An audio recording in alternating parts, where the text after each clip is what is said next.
Сайн золсоо. Та оригинал бүүз худалдаж авсан уу? Эсвэл худалдаж авах гэж байгаа юу? Оригинал биш үгүй хэрхэн яаж шалгадаг аппликейшн зааж өгье. За, хэрхэн яаж шалгах вэ гэхээр танд энэ Pozen гэдэг аппликейшн хэрэгтэй. Энэ Pozen гэдэг аппликейшн дээр болохоор authentication гэдэг зэс байгаа. Тэр зэс рүү орвол ингээд try for free гэдэг одоо энэ ориг үгүйг үнгүй шалгаж өгдөг юм хэсэг байгаа байхгүй.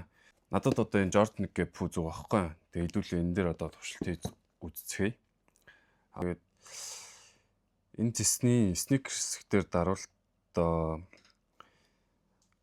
ямар брендийн ямар пүүз шалгах энэ хэсэг гарч ирнэ. Тэгээд надад Jordan-гийн пүүз байгаа учраас энэ Jordan дээр даръя. Тэнгүүт Jordan-гийн ямар загвар байгаагаас шалтгаалаад ингээд загварууд нь гараад ирнэ.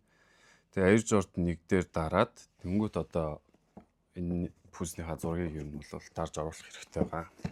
За эхний зураг. Энийг гоо. Хоёр дахь зургийн дээр болохоор энэ шашгыг оруулах гэдэг. Тэгсэн байна. Энэ хэсэг дээр шашгыг дарцгаая. За энэ дээр бол утасны фокус нь тарах болж учраас холоос дарчих.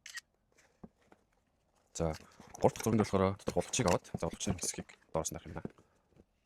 Ер нь бол маш тод зураг байвал зүгээр. Би болохоор зүгээр шууд энэ туршилтаар хийж байгаа учраас шууд ингэж оруулчих. Тэгээ дөрөв дахь зургийн дээр нь болохоор энэ пүүсний дотор талын оёдлын хэсгийг оруулах гэсэн байна.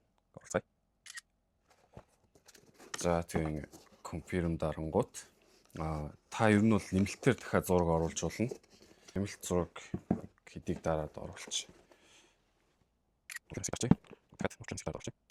тэгээд нотолоос нь оруулчих. За нэг гимшгүй багт болох хаа.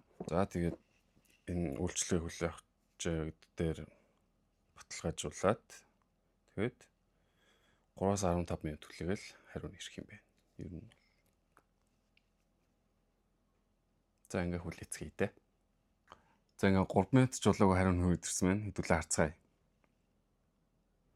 За ингээ хамгийн сүүлд шалгасан пүүз. За ингээ паск гараад ирж байна. Pass нь болохоор нэг оригинал гэдгийг баталж байгаа. Хэрвээ not pass гэдэг юм бол хүлэх гэдгийг хэлж байгаа шүү. Та бүхэн ч гэсэн туршаад үзээрэй. Мөн та оригинал пүүз захиалахыг хүсвэл манай хайт дэлгүүрээр зочлоод үзээрэй. Солонгосоос захиалгаар болон Монголд билүү худалдаалагдж байгаа шүү.